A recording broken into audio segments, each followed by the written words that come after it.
যে আমার মেয়ে তাকওয়া দেখেন কত বড় হয়ে গেছে। নিজ দায়িত্বে রমজানের শরবত বানাবা নাকি? বাহ, এটা কি? দেখেন আমার মেয়ে এখন আমার শরবত বানায় খাওয়ায়, আমার কি ভাগ্য, আলহামদুলিল্লাহ। আর এটা ছোটটা হেল্প করতেছে। বাহ, চিনি দিছ?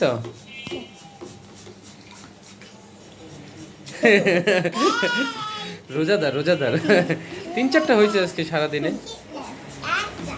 একটা তুমি 2টা করছো?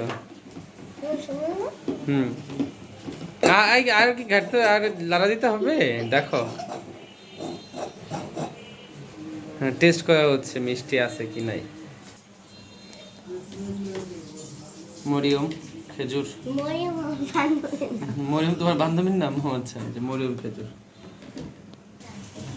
এই যে গৃহিণীর কার্যক্রম চলছে, ইফতারের পুরো মুহূর্তে ব্যস্ততা, সাথে তার শুটিংও চলে।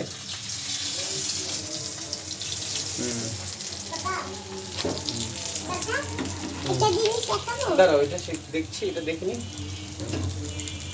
ভাজা পোড়া যদিও অত পছন্দ করি না, ভাজা পোড়া খুবই সীমিত পরিমাণে খাই। এখন বয়স বাড়ার সাথে সাথে ভাজা পোড়াটাও কমিয়ে দিয়েছি খাওয়া।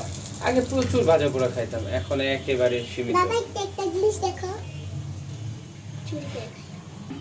এখানে নিয়ে ইফতারের জন্য সবকিছু রেডি করা হতেছে। তুমি নিয়ে এসছো প্লেট কাটাকুটি করে নিয়ে এসছো, ঠিক আছে। এখন তুমি সাজাই দাও, সাজাও। হ্যাঁ, তুমি তো আরেকটু হলে ফালাইয়া দিতা গম। তুমি পারো আনতে?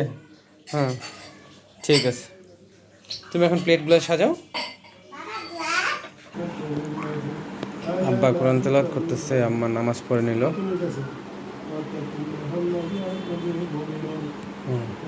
হুম, দেখতে হবে আমার কত মিনিট আছে আর।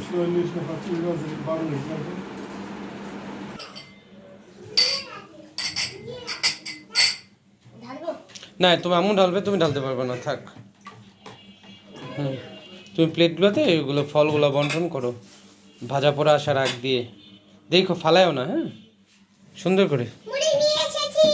মুড়ি নিয়ে এসেছি, মুড়ি নিয়ে এসেছি।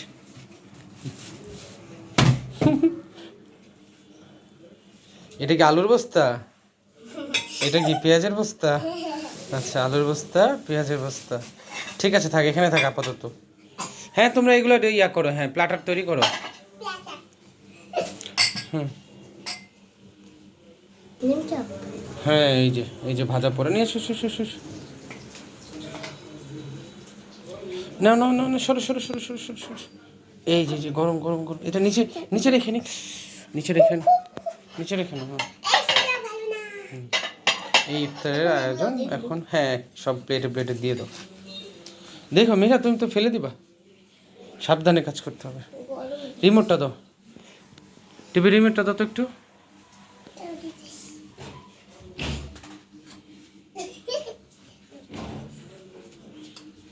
ধন্যবাদ।